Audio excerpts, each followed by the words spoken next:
and welcome to the Monday, July 27th, 2026 meeting of the Green Worcester Advisory Committee. My name is Mary Niddle, and I will chair tonight's meeting. Before we begin, I want to go over the meeting rules and other logistical details. Excuse me. Tonight's meeting is in a hybrid format, which means that we will have committee members, city staff, and community members both in person and online on Microsoft Teams. This is a public meeting and it is being recorded. The draft meeting minutes are generally available for review and approval at the consequent meeting. Once an agenda item is called, recording in progress. Recording stopped. There will be a brief presentation of the item, followed by any additional comments and clarifications from members of the city staff, and then an opportunity for anyone from the public to speak on that item before we proceed to committee discussion and action. The members of the public will be given a maximum of 2 minutes to speak in order to provide enough time for the discussion and keep the meeting on time. To help maintain an orderly meeting, please address all comments and questions through the chair rather than directly to any of the other speakers or committee members. Each agenda has the opportunity for the public to speak on a matter not on the agenda for a limited amount of time, no more than 2 minutes, at the public participation / community engagement or standing items to be considered for placement on the next agenda. While an item outside of the agenda cannot be discussed by the committee may decide to take a vote to formally place the item for formal discussion on one of the forthcoming agendas.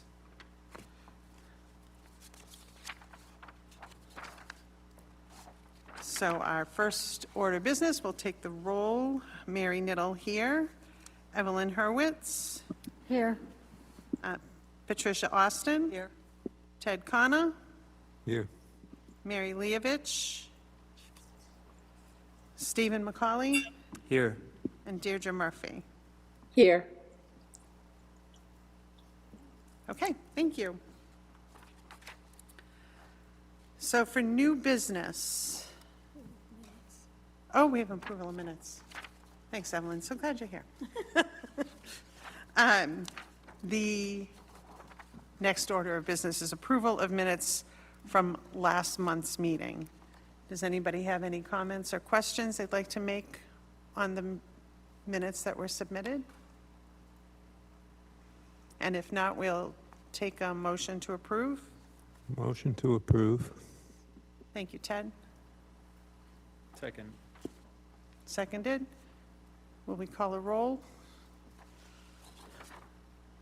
Mary Niddle, yes. Evelyn? Yes. Patricia? Yes. Ted? Yes. Mary Leovich? Stephen McCauley? Yes. And Deirdre Murphy? Yes. Okay, thank you. Now on to new business. So the first item is the process for transmission of statements or opinions endorsed by the committee. So I'm going to turn that over to John Odell from the department to explain.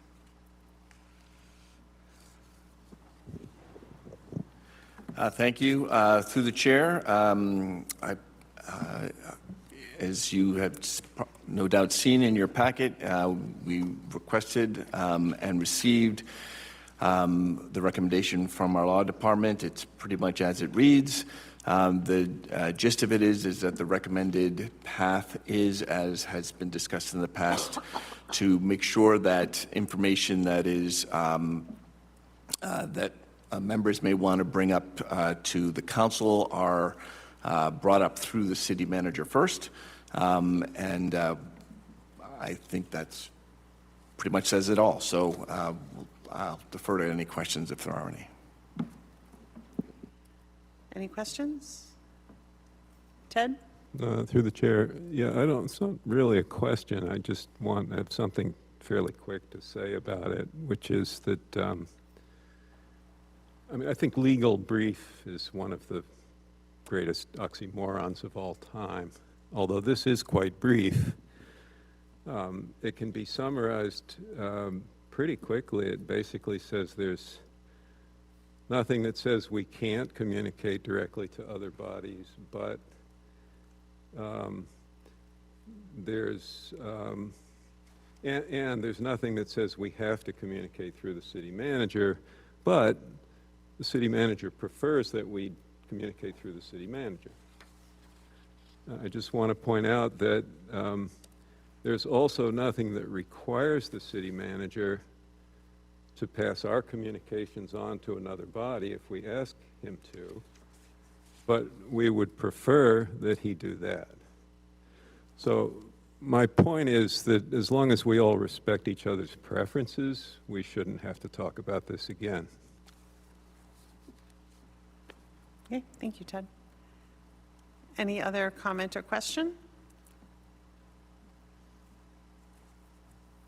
Okay, seeing none, we will move on then. Also under the category of new business, we have a presentation from Member Khanna about data centers and their environmental impact. So Ted, the floor is yours.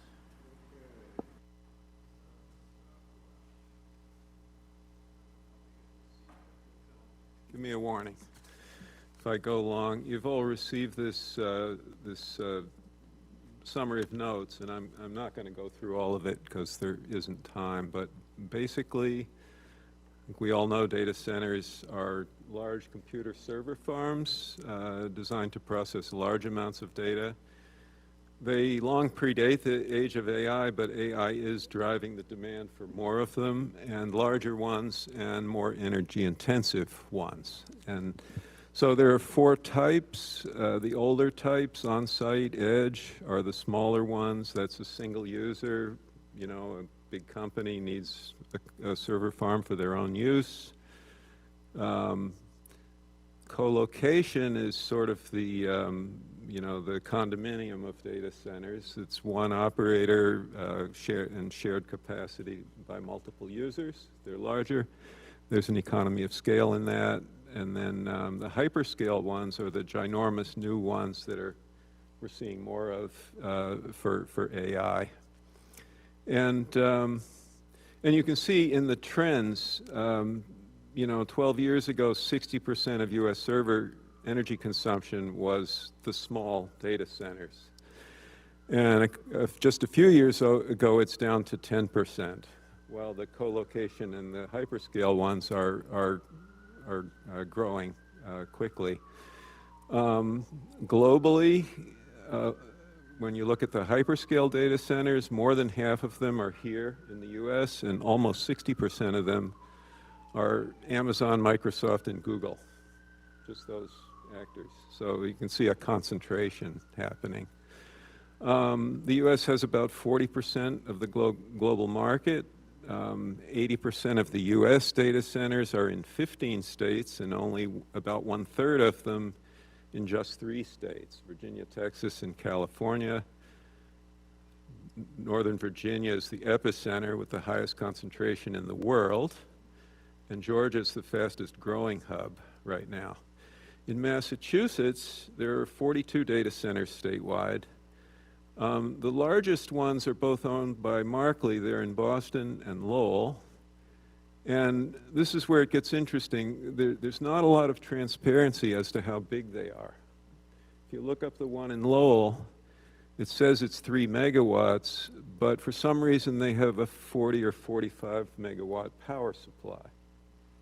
And they aren't saying. So those are the largest ones. There's one in Northborough, 5 in Marlborough, and 2 right here in Worcester that appear to be fairly small. One is a co-location data center.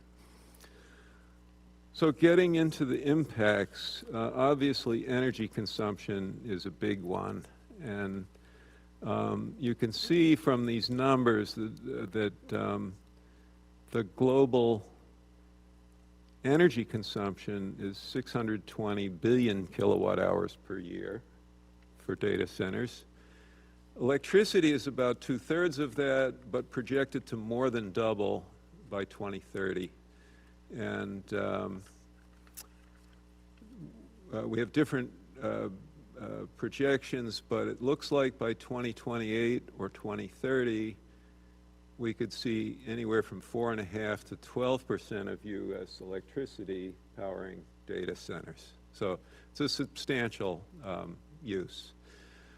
40% of that is coming from gas, 24% from renewables, 20% from nuclear, and 15% from coal. And the AI data centers use graphics chips which use 2 to 4 times more energy. And so those data centers are going to slow retirement of peaking and coal plants, which is a problem. The energy is not just to run the servers, it's also to cool the servers. And this is where it gets interesting. You can save some serious money by putting them in colder Arctic climates. And larger data centers can be more efficient than the smaller ones because of the economies of scale with the cooling. So it's not, you know, black and white. There are some trade-offs here. The other big issue is that all that demand means grid upgrades, and the issue is who pays for that. And the cost of grid upgrades can fall on all of the ratepayers and drive up the cost of electricity. We have emissions impacts, and a lot of these have diesel backup generators because they have to be reliable, so they have to be sure they don't suffer from a power failure. There are water use impacts for evaporative cooling, and the water can be reclaimed, and it can be non-potable. The bad news is that a lot of these data centers are getting built in water-stressed areas, so that's not good either. And then the equipment becomes obsolete pretty quickly, so you know, if you're replacing that every few years, there's an issue of e-waste, and not all of that, it's 22% of that is getting recycled in the current day, so that's an issue. And the diesel generators make noise. And in rural places, sometimes they displace agriculture. Job creation can be temporary or low, and the subsidies that they get are rarely justified by the job benefits.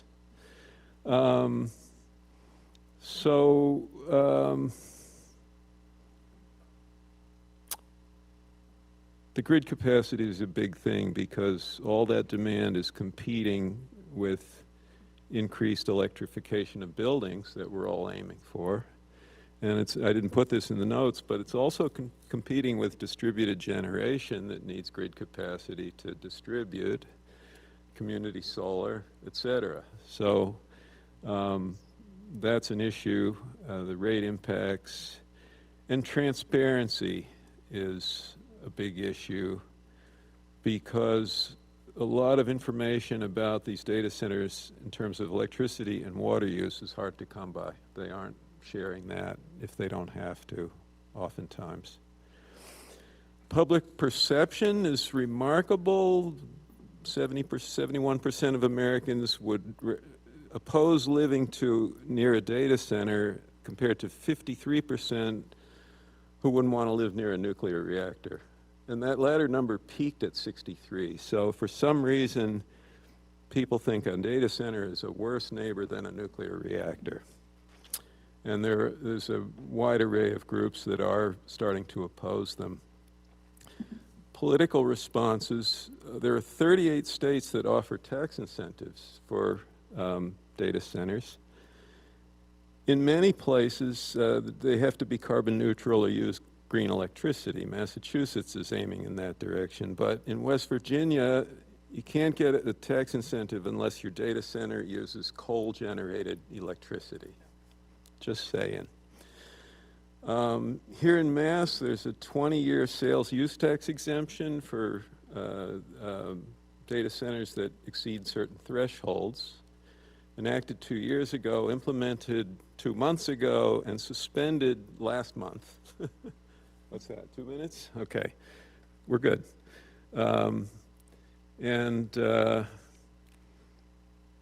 The state came out with, and I've linked to all of this, the state has a new framework to talk about the sustainability of data centers. That's what they want to see before they start incentivizing. And it's very good. I don't have time to go through it, but I would recommend that we do take a look at it, because I think it's something this committee could absolutely, endorse, and it's statewide policy. So the final thing I just want to rip through here is that we're starting to see political reactions in the form of restrictions. New York passed the first moratorium, a one-year moratorium on large data centers last month. 14 other states have considered bans or moratoria, and 7 of them are still pending. 7 of them have failed. In Lowell, in March, we saw the first one-year moratorium in Massachusetts.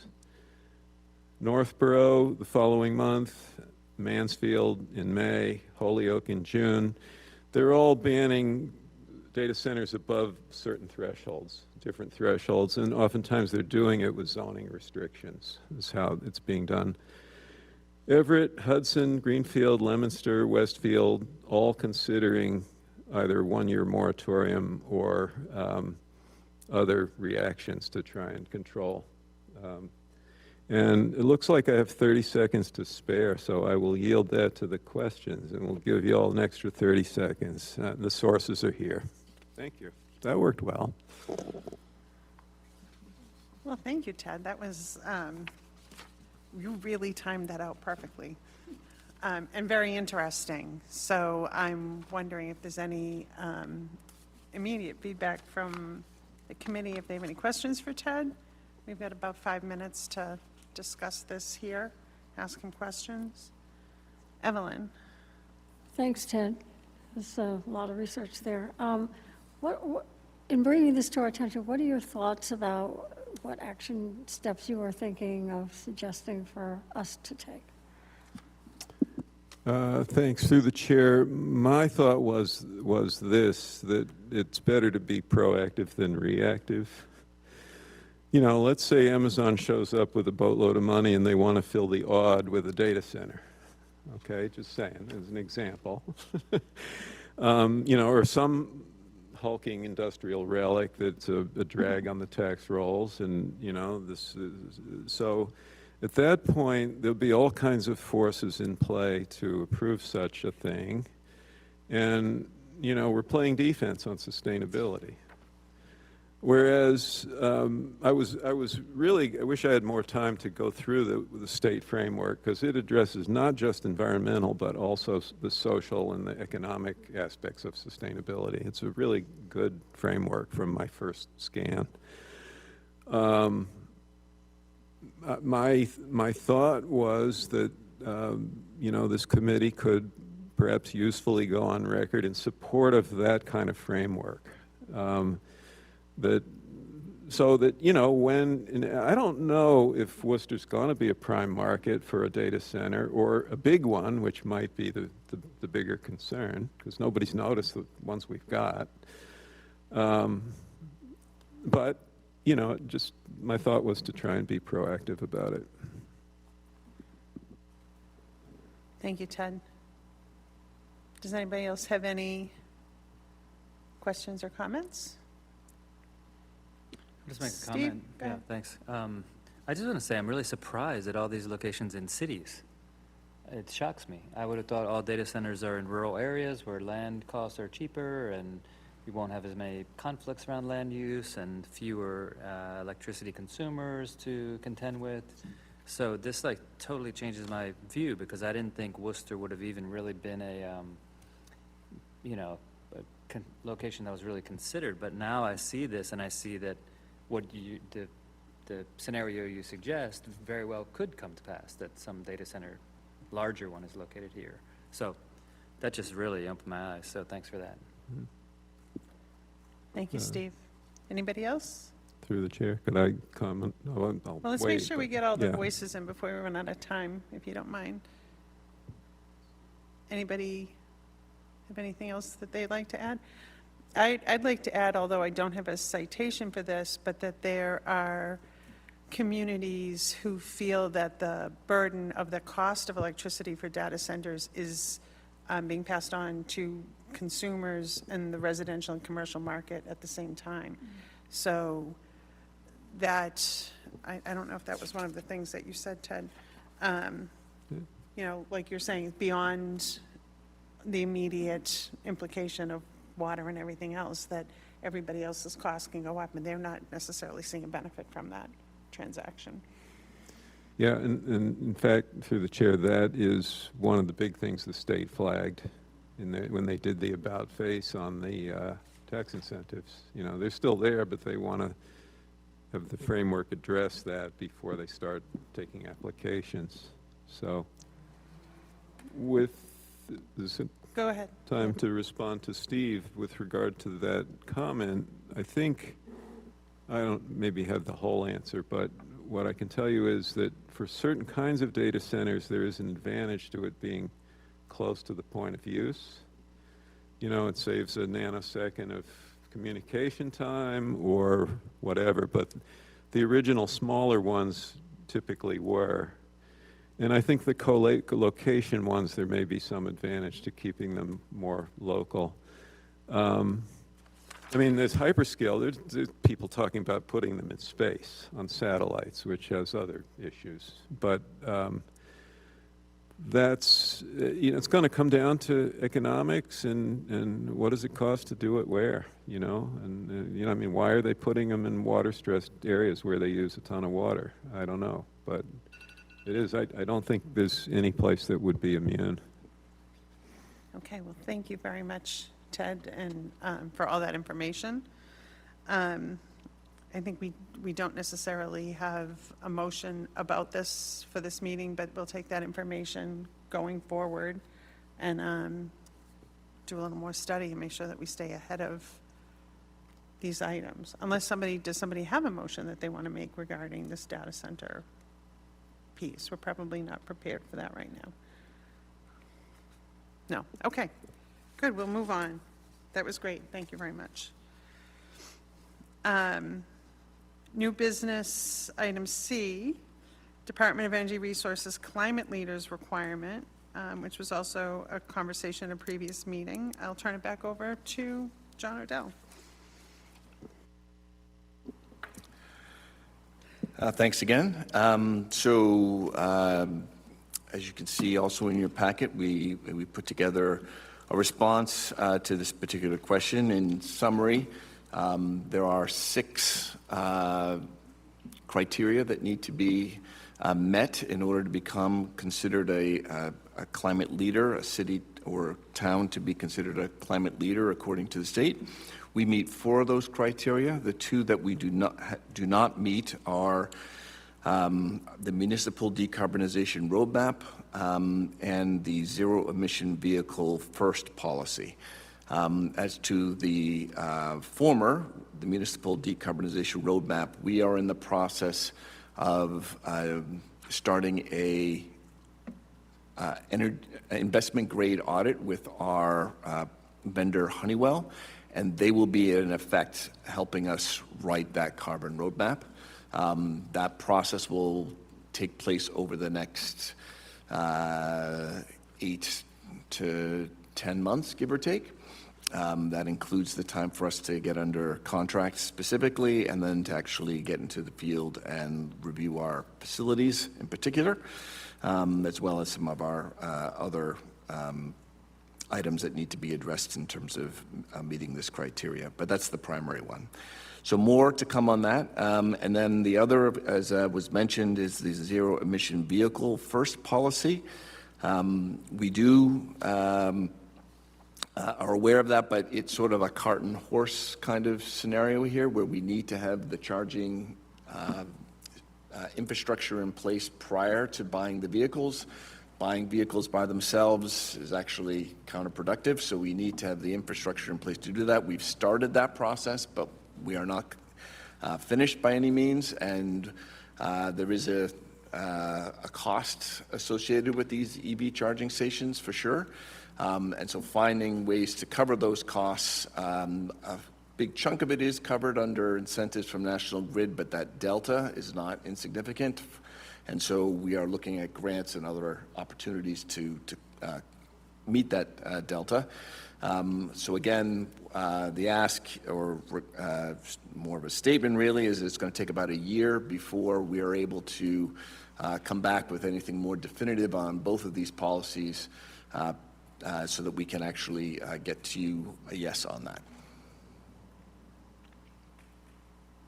Mary Lee, but just trying to get into the meeting.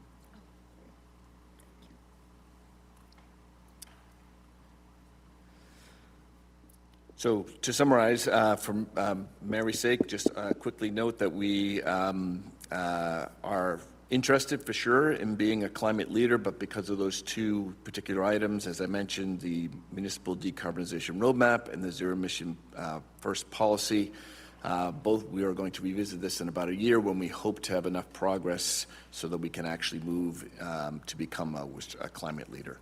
But that's the reasoning behind why we aren't currently. And I'm happy to answer any questions if anyone has any. Thank you, John. What questions do we have? Steve? I have a question. John, do you know how far we are along toward having enough EV charging stations? Like 10% of the way, 50%? Any sense of that? Through the chair, we are, so it's not quite linear because it's a two-piece process. So there's the design process. I'm happy to say we've got designs for some of our key facility over at DPW and Department of Transportation Mobility. We have some infrastructure already at our Inspectional Services Department. So that's the good news. However, in terms of implementation, it's somewhat limited right now. So if I was pulling a number that is clearly inaccurate, but probably based loosely on reality, it's somewhere around 15-20%, I would say.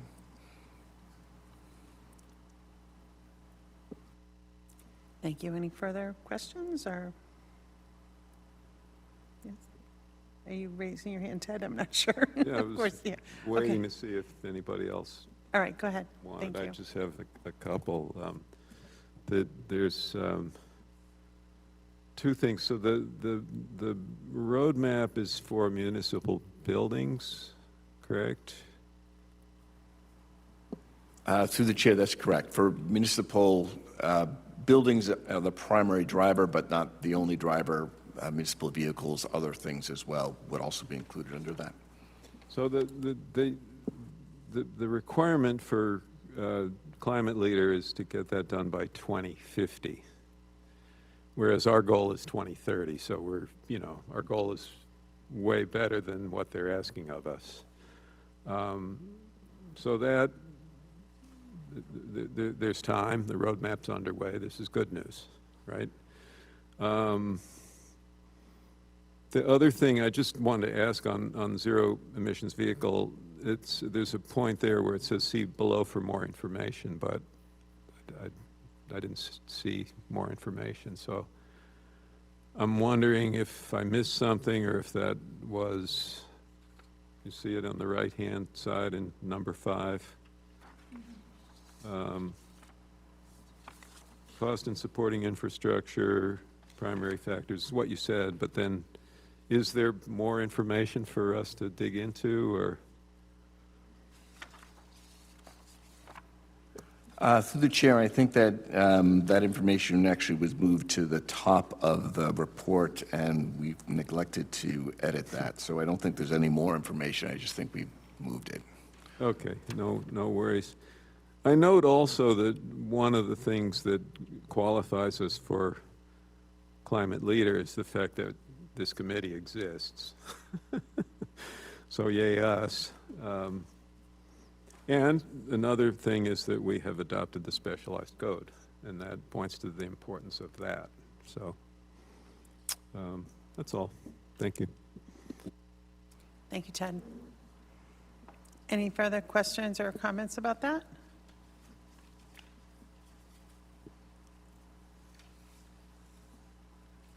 Okay. Then we will move to the next item, which is the Green Worcester Plan Early Actions and Chapter 12, Action 8 Status Update, also provided by DSR. Through the chair again, thank you. You have it in your packet. I don't want to just read it out for you guys. You can surely read it faster and more concisely and understand it better if I don't, so I won't. But I wanted just to note that much of this data was already in our annual report. This is a nice summary for those top 10 actions for you to review at your leisure. There are responses to every one of them, which I'm happy to say. We have some good responses to each piece that was requested on this. We've moved forward on most of them pretty substantially. But having said that, I will stop, and if there are any questions or follow-up, happy to answer those.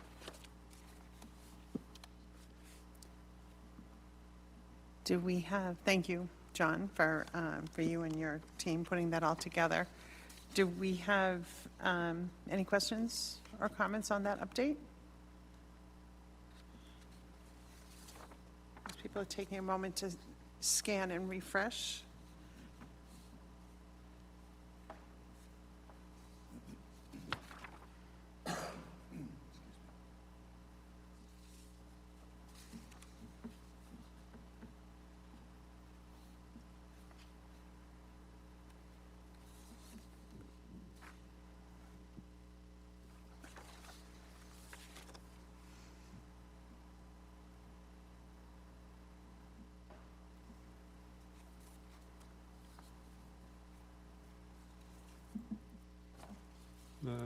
Through the chair. I have Yes.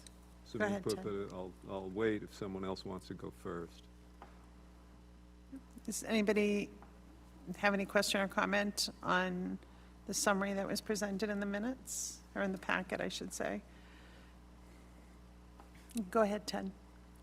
Okay, I had a couple of just questions kind of going through it. On number one, the Interdepartmental Implementation Committee mentions the strong collaborations with Public Works, Parks, Transportation, Mobility, and Economic Development.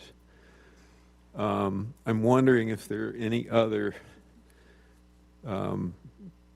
departments that need to be brought into the fold, or is what we've got adequate to meet that goal? And specifically, I'm thinking just in terms of schools, facilities, because there's so much going on with municipal buildings, purchasing.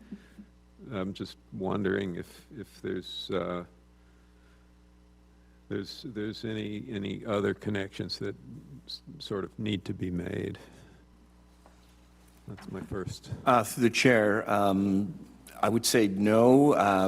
While we don't have any formal meetings with, for your example of the school department facilities team, due to other programs that we're running, particularly the ESCO program with Honeywell, there is an ongoing collaboration with them also, so which we didn't mention here, and it's a good add to note, is that that's also being done. I should also note that we work hand in hand with Inspectional Services Department, which is another department that on occasion we need to work with, and so there's ongoing meetings that we have with that department. So I think it's fair to say, though, and I don't want to overstate this, but I think we actually do quite well in terms of making sure that we're included when we need to be included for topics that come up in other departments, and that we have regular updates from all of them about what the work we're trying to do too, so that we can incorporate some of the not only the specific recommendations, but also even the goals and values of the Green Worcester Plan. Thanks. Another question on number 6. Is this right? Right now, the recycling diversion rate is 10%. Is that a citywide number? Because I actually thought it was somewhat higher, and I'm wondering if the number was exaggerated in the past or if we're losing ground on recycling since the onset of the curbside program. Or maybe the higher number was just the curbside program.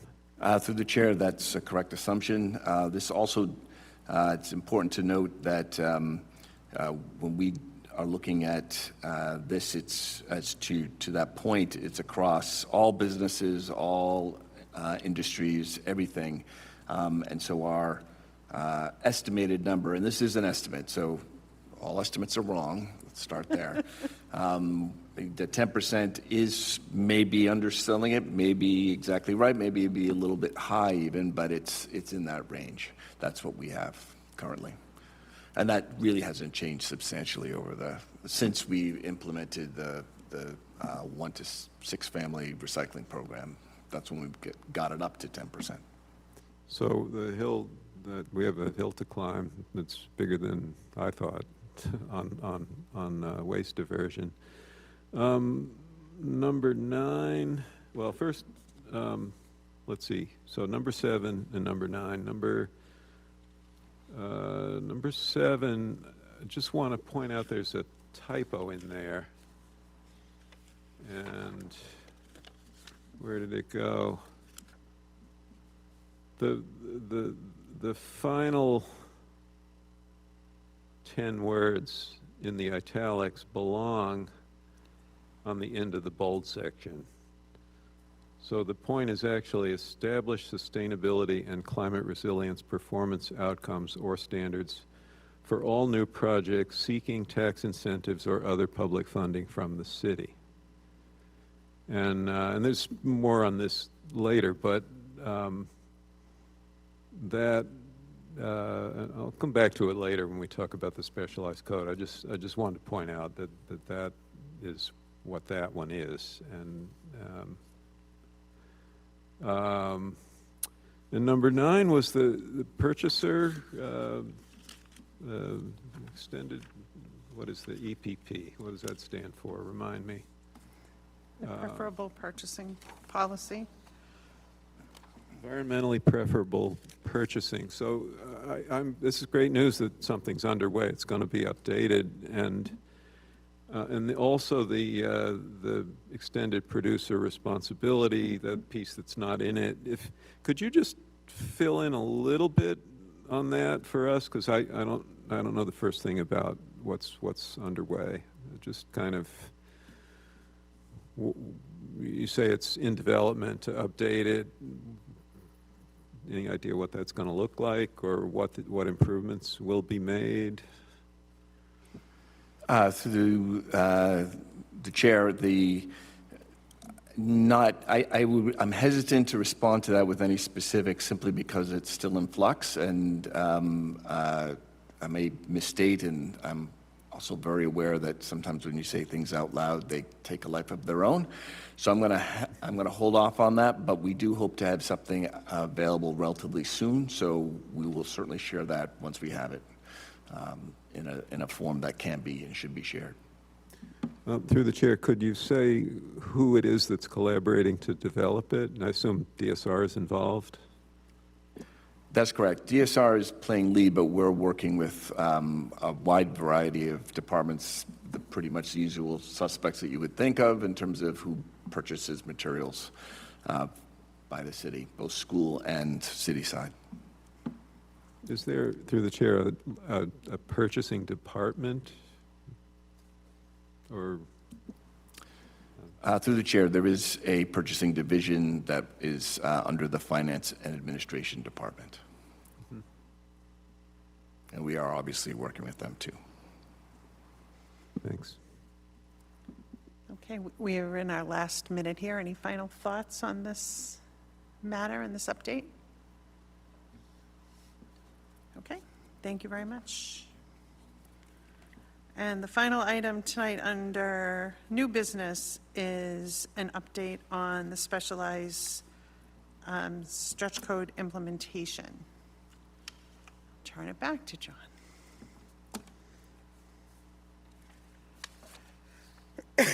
Excuse me.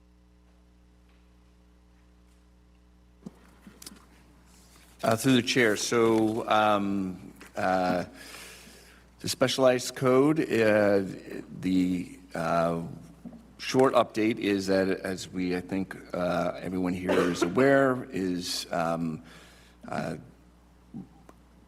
it has to run until at least July of 2027 before it can be possibly reviewed again. That is ongoing. We are putting together an outreach effort, and more to come on that, but we hope to start implementing that in the early fall, which would then allow the city to more effectively, we hope, let developers and vendors and anyone who's interested in this understand what actually the specialized code impacts and what it doesn't, so that people are better informed and can make, and we can reduce the learning curve costs that go with the specialized code.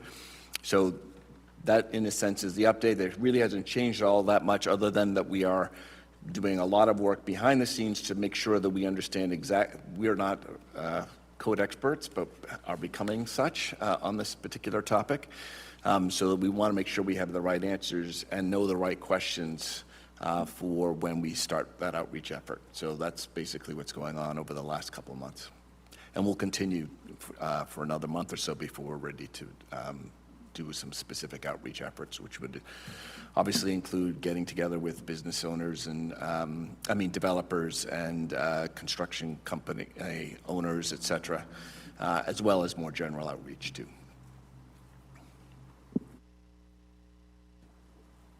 Okay. Evelyn? Through the chair, John, I'm just wondering, has there been more outcry that has come to the city's attention from the folks who were concerned about it a few months ago with the city council, or is that kind of settled down? I can only speak for feedback that I've received, which is very minimal to date. That's not to say that there may have been feedback to other parties I'm not aware of, but to my knowledge, once it was determined that there was nothing that could be done in the near term, it sort of ended debate at that point.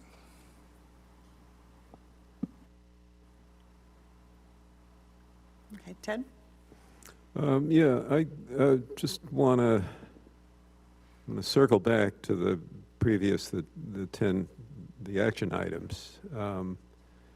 And actually, it's also jumping forward to the, 12.8 is part of this one. Does but it have to do with It does, yeah. code?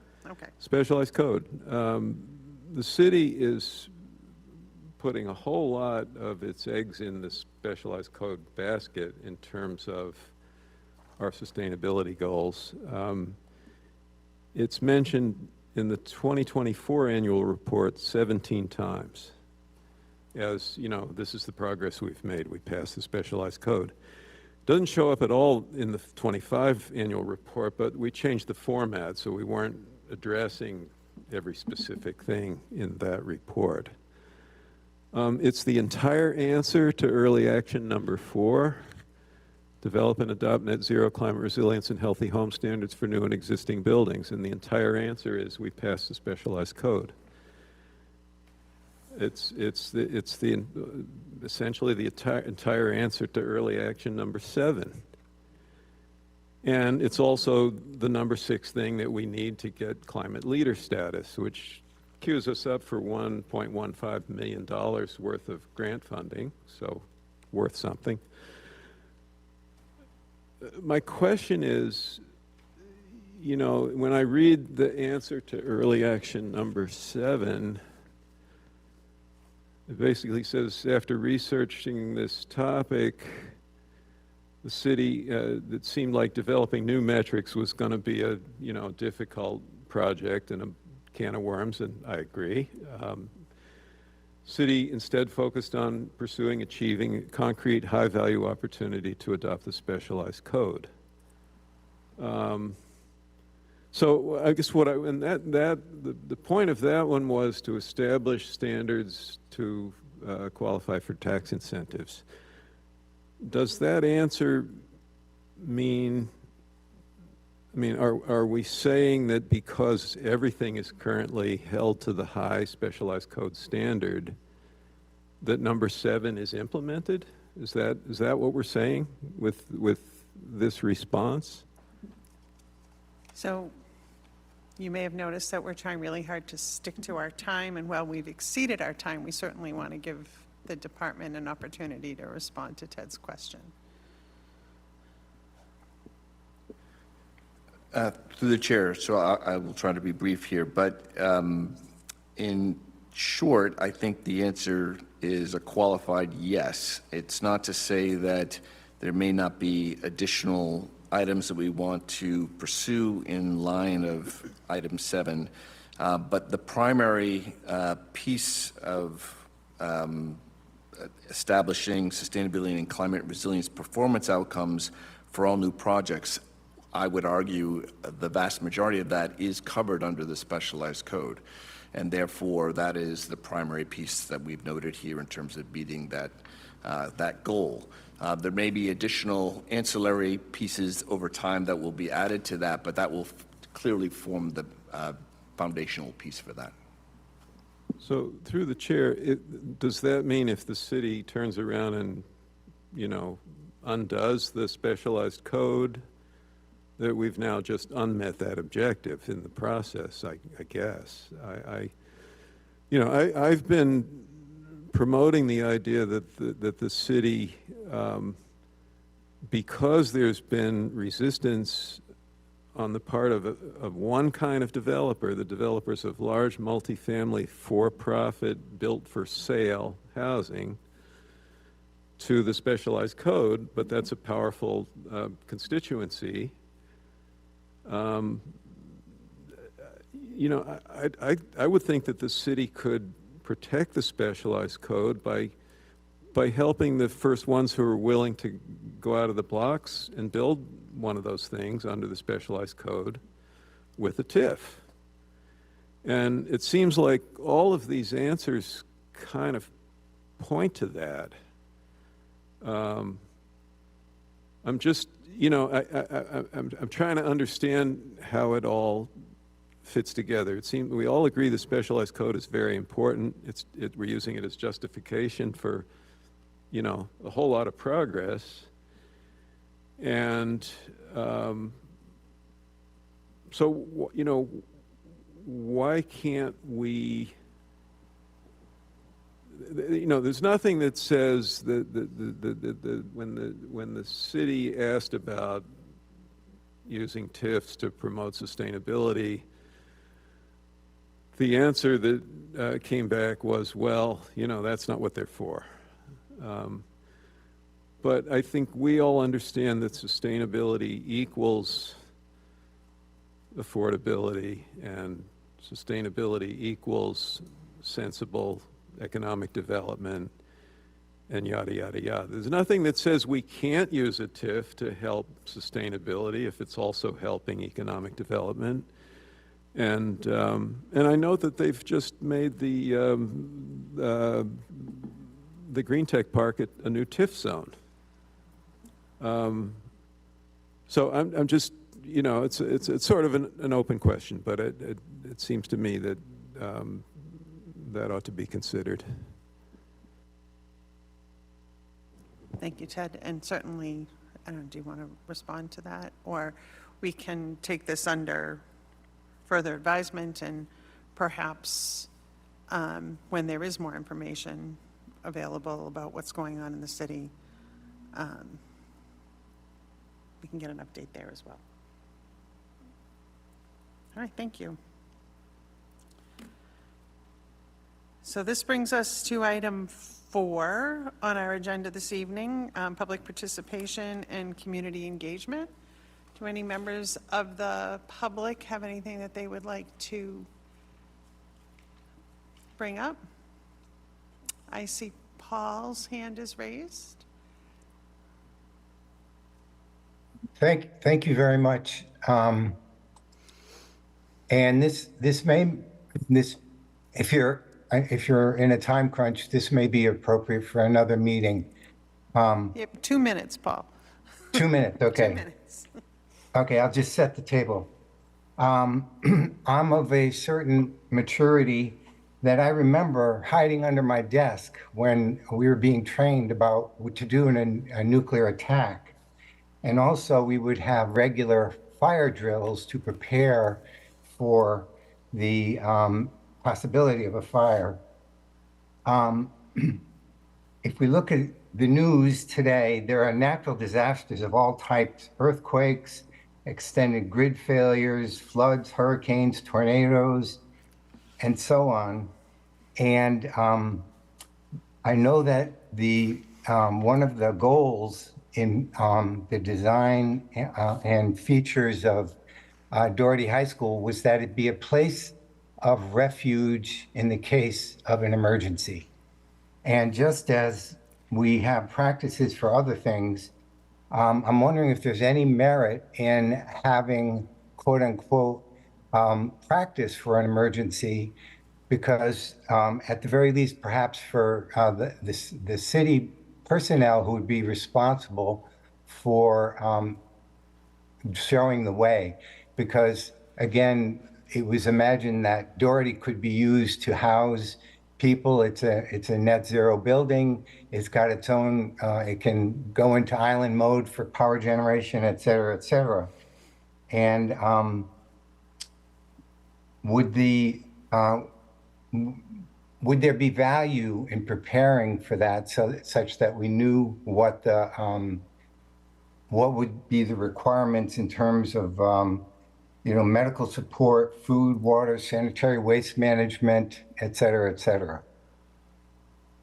And again, this may be the wrong group to ask this question, but maybe you can give me some direction. Thank you. Thank you, Paul. You did that right in 2 minutes. I don't know that this is the right group. Does anybody in the department have any idea of who might be the most appropriate? Through the chair, this is actually something that the emergency management department would be, I'm surely aware of, and I don't know what the details or specifics in terms of if they've addressed this particular issue, but I do know this would be in their bailiwick. So recommend that you might reach out to Charles Goodwin, who oversees that department. I've lost the audio. Did you hear any of that? Did you hear us at all? Maybe we can put it in the chat. Put it in the chat. Yep. Okay, that's better. We'll put that answer in the chat. Okay, thank you. Mary and Deirdre, can you hear us? I can hear you now. Thank you. Okay, good.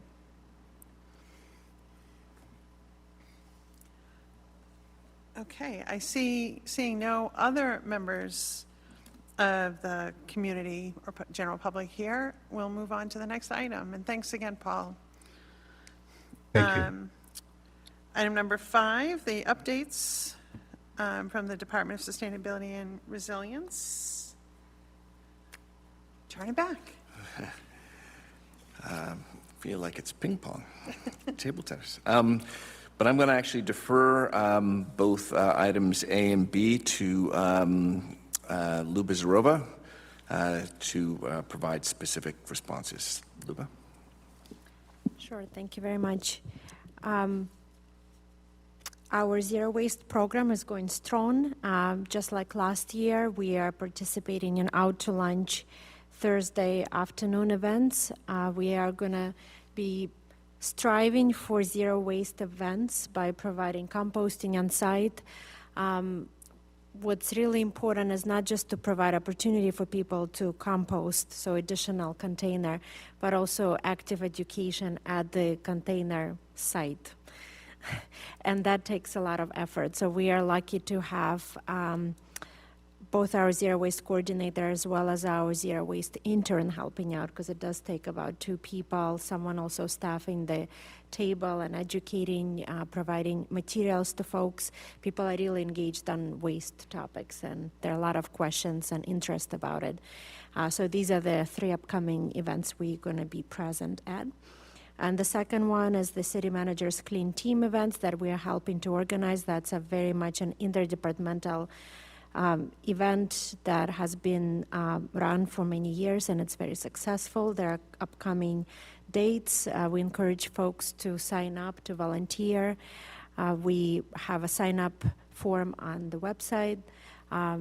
Please sign up to our newsletters as well. We remind people, and we really welcome involvement by our neighborhood community. For the energy. Can I add one oh, thing to the absolutely. Sorry. waste, please, Luba?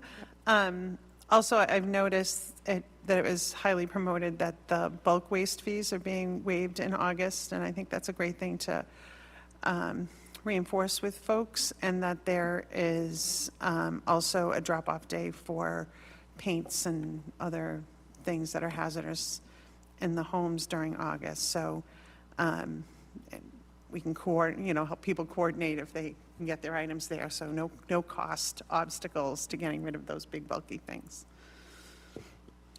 Thank you very much. That is indeed, that's a DPW run program, and we work in tandem with them, but we don't always perfectly echo each other's efforts. So thank you for mentioning it. It's a really big deal, and it's a great program, and it's a great benefit to the residents. Thank you.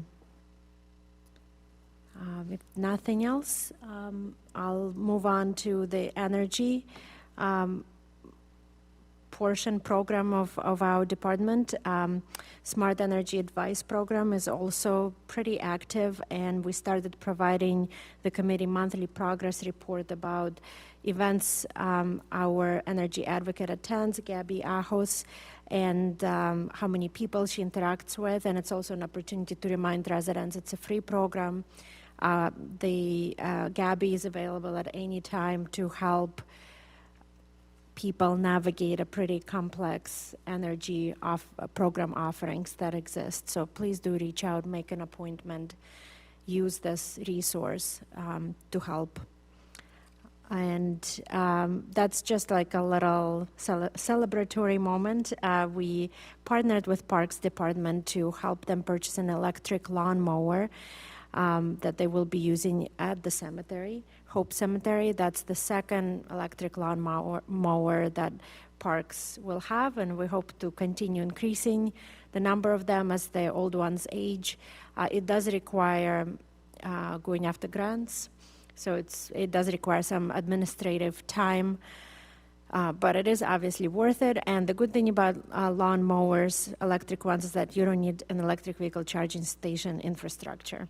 You can just plug them in, which makes it a lot faster and easier to electrify mowers than actual vehicle fleet.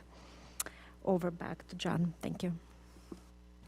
Through the chair, and I'll mention these are the ride-on mower types. So we're talking the big boys here.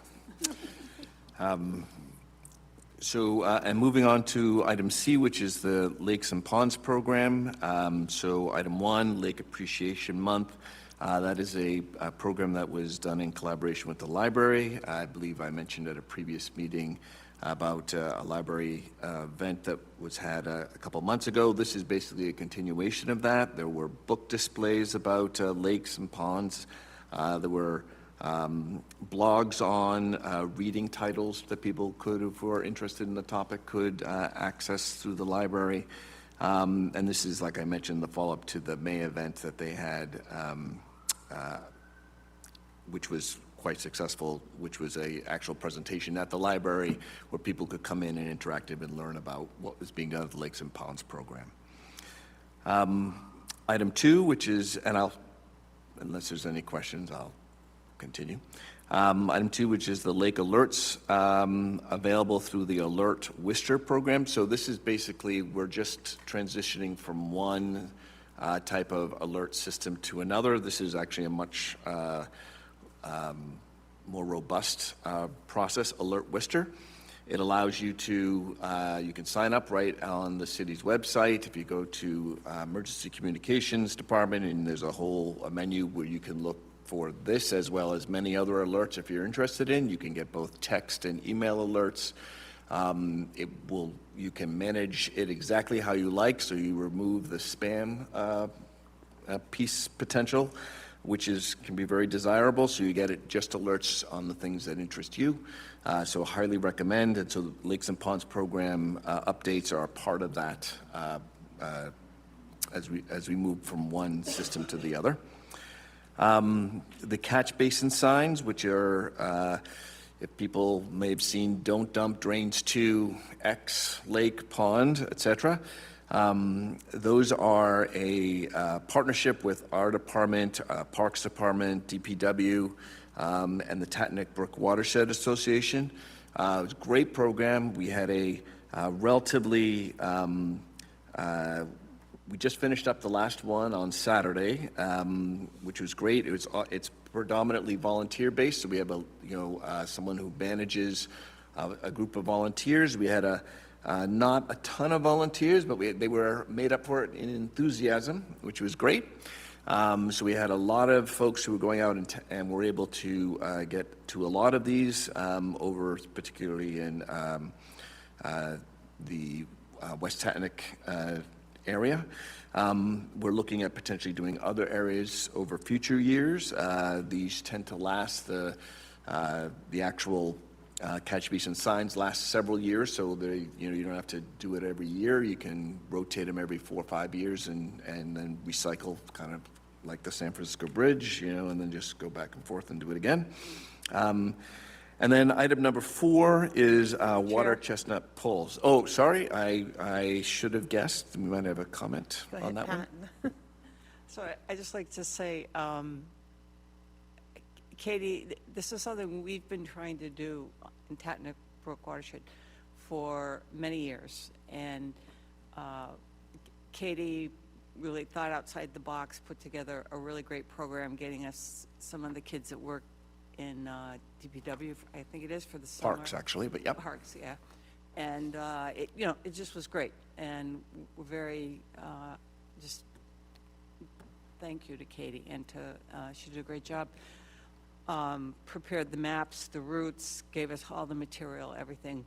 And also, want to remind people, it was also education, because we handed out these door hangers, reminding people, please, that everything that you do goes through these drains and into our lakes and ponds. So please really don't put trash, minimize any kind of chemicals or fertilizers or anything. And which is also our other thing of trying to minimize our chemical treatments in our lakes and ponds. So it was very good. Yeah, thank you. And yes, I should, I was neglectful to note that Katie Liming, our Lakes and Ponds coordinator in particular, spearheaded this, and as usual, did a great job. She's amazing. And thank you for adding those pertinent details. Appreciate that, Pat. And then the last item was the water chestnut pull. Just to let folks know that those are also completed for the season. We did 1 at Coes Reservoir, 2 at Quinsigamond Lake. We had about 75 volunteers over those 3 events and removed about 3,000 pounds, give or take, of water chestnuts. These are done in areas where they honestly are manageable by hand pulls, so different from what some may recall is the situation over at like Salisbury Pond, where they were left unchecked for a period of time. And so that really doesn't lend itself well to hand pulls, that kind of situation. But in these 2 cases, this is basically maintenance work, significant, 3,000 pounds, worth of it, but it's a great way to get the community involved. People really enjoyed it. We're limited predominantly by not the amount of volunteers. We have plenty of volunteers. It turns out for this guy, it's the number of boats we can get into the water and have access to, so that we can actually do the pulling itself. It does require people on land too to help out and organize and whatnot, so that so it's always good to have some extra volunteers, but people are interested, we'll be doing it again next year too. It's an ongoing event. If you've got your own boat and want to participate, that's encouraged. And that's all we have for our department updates. That's great. Thank you very much. Any members of the committee have any questions or comments on any of these updates? Are you saying yes, Ted? Yeah, yeah. I do. Ted. Ted has, Yeah, through the chair, there was also, I'm interested in basically all of the water management actions the city has taken. I know there was something that got addressed with a DASH approach that I've heard about, and then there've been some chemical treatments too. I was just sort of trying to get the full picture. Through the chair, so DASH is basically a diver-assisted removal program, and that was done. It was, I'm going to blank, I think it was also at COES, that was done successfully, which is great. It's somewhat limited. You can't do wide areas, and it's quite expensive, but it can be very effective for spot treatments, if you will. So that did occur, and good for to mention that. And then we have cyanobacteria efforts have been ongoing for certain. We have our alum dosing station, and there has been, I believe, a treatment that was done once already over at Crystal Pond. But that is sort of a separate type of effort than dealing with invasive water-related invasives. So different animal, but also has occurred in the past, in recent past. thank you. The Go ahead, Steve. follow-up? Oh, Oh, I'm sorry. Well, through the chair, cyanobacteria, you can't hand pull that. Right? That basically the solutions are chemical. Is that correct? Yes. But I also thought that we had situations, and I don't remember the details. I did think we used some chemicals on aquatic vegetation this past year, and I'm sort of wondering, there's certain things it's hard to hand pull them because they fragment. If you could just sort of, educate us. Through the chair, so I am not Katie Liming, who is our resident in-house expert on this, and truly is. She's forgotten more than I've learned, I'm sure, that phrase. But I can tell you that the only treatment that I think that you're referring to is actually something that has happened in the past, and I would referenced it earlier over at Salisbury Pond for the water chestnut. There'll be another treatment scheduled for getting that. It'll be actually 2 treatments to deal with that, the water chestnuts that are there. The good news is that seed bank, which can last up to 8 to 12 years, so you have to do it at least 8 years before you can get back to basically doing only spot removal. That we've been at it about 6 years, and the seed bank is diminishing, but is not gone. So we expect that this will have the same kind of impact it always has, but there'll be less of the water chestnut to remove, which is a good sign. So I encourage you there. There's some encouragement there. I'm not going to go into the detail of the variety of different water invasives that are out there and why we have to treat each one of them differently, potentially, because as you mentioned, some have seed banks, some are dispersed by fragmenting them, and that expertise is beyond my comfort level for sharing. But it is important to know that situation exists, and that each item often requires different types of treatment. There is no one-size-fits-all solution to these things, and that there is often needs to be a combination of both, potentially of both using herbicides as well as doing a direct hand removal, depending on the level of infestation. And the last bit I will just mention is that with invasives, whether water-based or land-based, it's all management. It's not, we're not expected, and no one should have expectations of eradicating. That doesn't happen. what's here now is going to be here for the foreseeable future. What is currently considered invasive in a few hundred years will probably just be part of a native plant cycle. But until that time comes, we treat them to best manage them so that they don't outcompete the current flora. Thank you, John. And while we are at time for that, I know Steve had a question. Do you still want to ask that? That's okay, that was covered, actually, thanks. Okay, good. Great. All right, so let's move on to the item 6, Green Worcester Plan related City Council and School Committee items for informational purposes. So, are you gonna?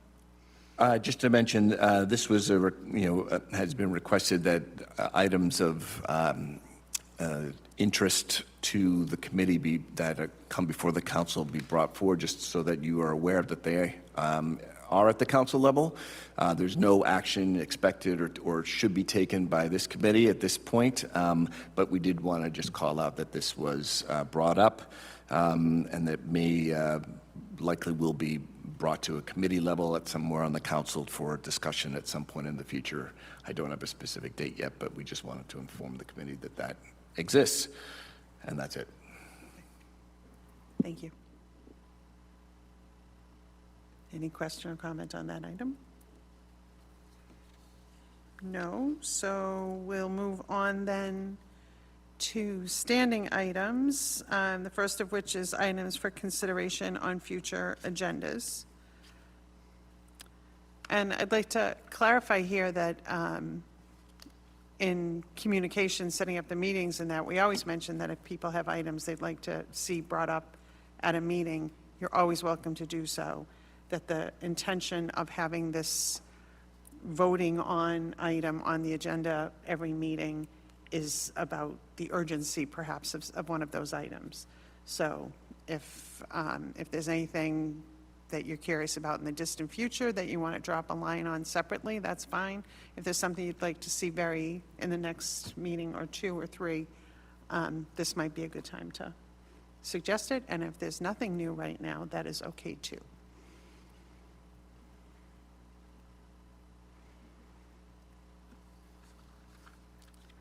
I'm not seeing anything, but I don't want to rush anybody. Through the chair. Go ahead, Ted. Yeah, I don't have anything new that's burning a hole in me, but I find the updates on the policy stuff to be really useful, the big picture stuff, which we started the meeting with. The written reports are really helpful, but I also think that a certain amount of this John can do out of his head, I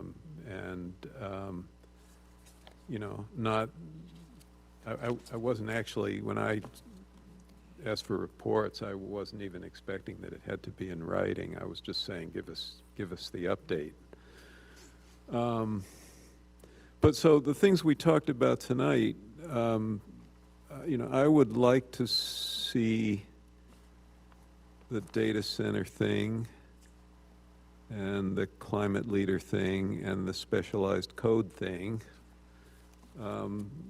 sort of on our agendas. I'm not sure we have anything, urgent to do with them at the next meeting, but I'd like to keep those on our agendas as active items. In the data center thing in particular, I would like to dig further into the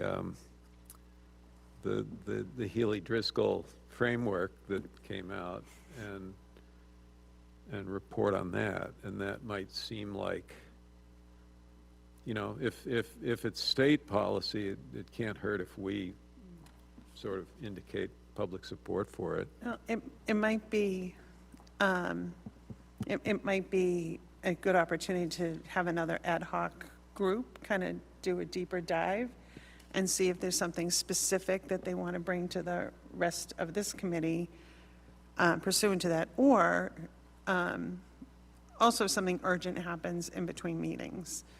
I think that having a lot of items as standing items that don't necessarily have a report can bog down and diminish the urgency of the other things. But maybe an ad hoc meeting group would be appropriate and flesh some of these thoughts out. How do you feel about that? Or how does anybody else feel about that, for that matter?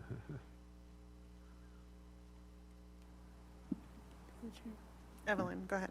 Yeah, I mean, I think I'd rather see specific items that we're actually going to be discussing with specificity on the agenda, but I understand, Ted, your concern about wanting to keep these things in back of mind, if not in front of mind,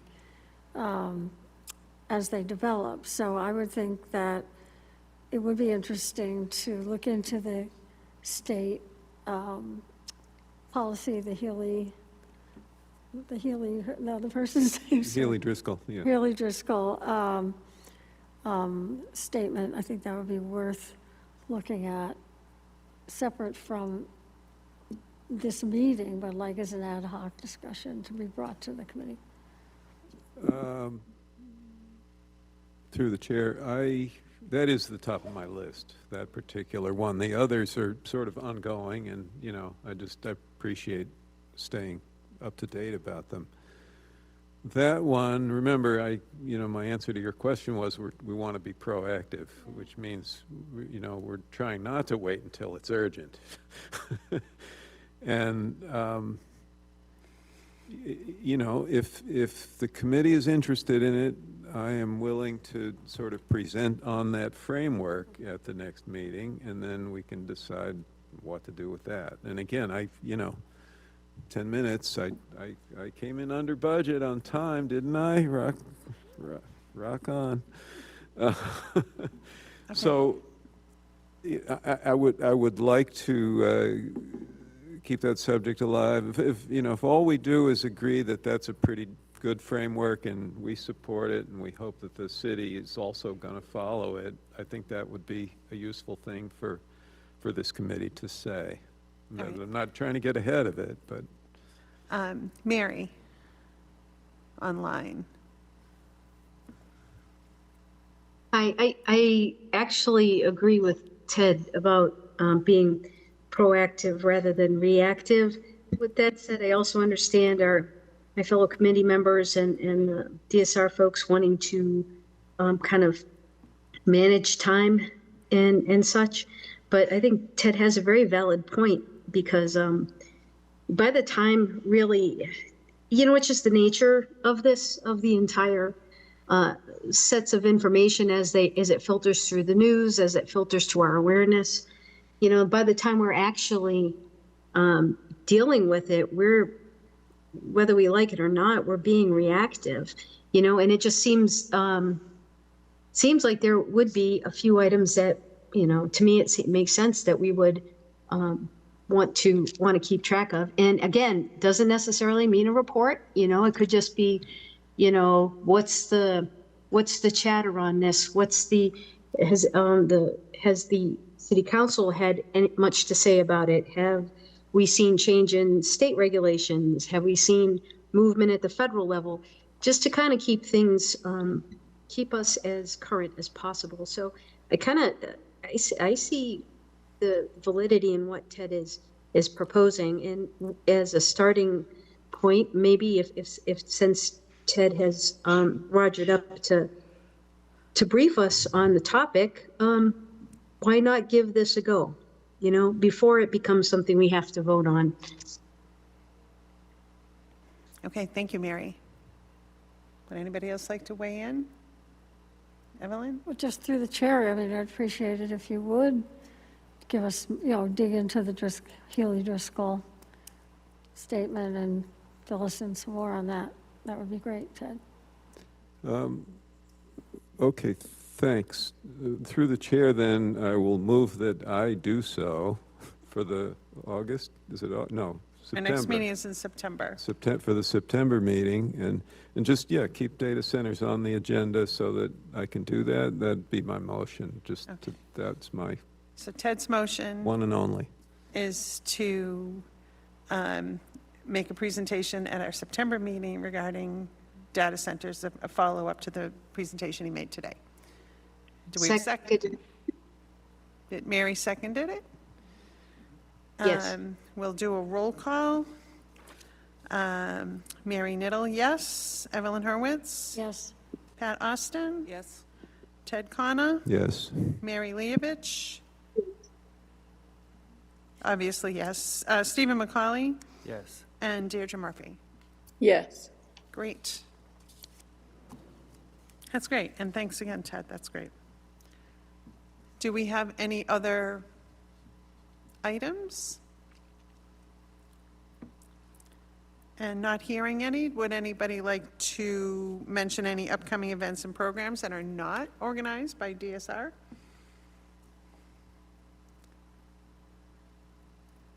Not hearing any, we'll take a motion to adjourn.